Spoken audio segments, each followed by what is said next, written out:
Thank you so much for having us here today.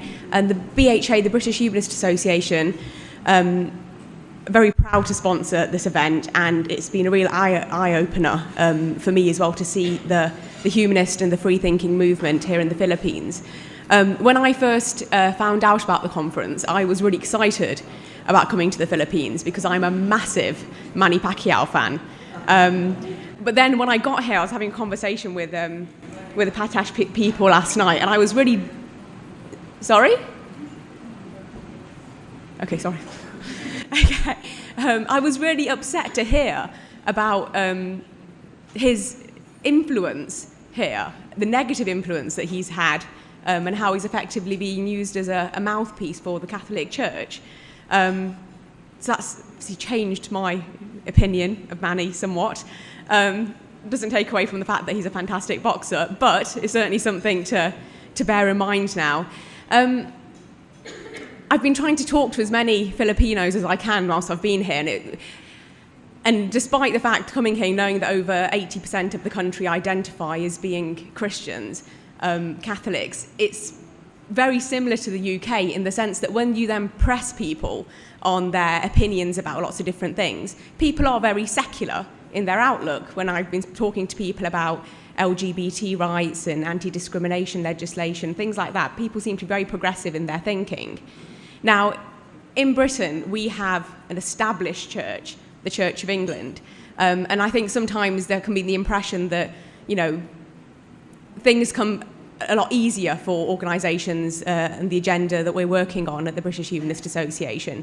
But we do have this very powerful established church in the background who are constantly trying to block any progressive agenda that we might be trying to work on.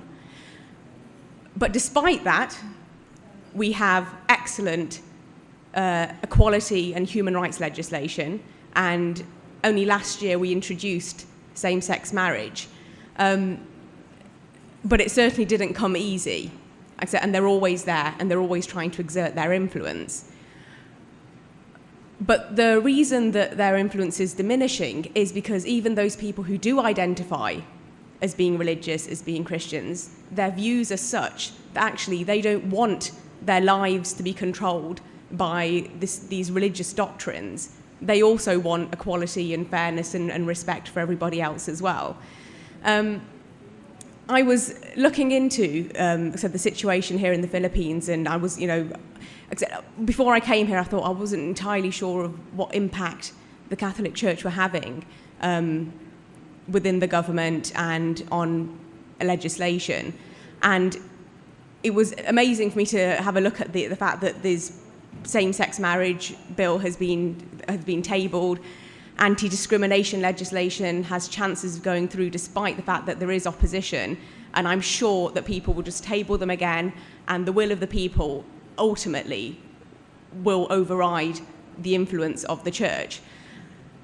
It was Dr. King, I think it was, who said that change doesn't just roll in on the wheels of inevitability, but it comes through constant struggle.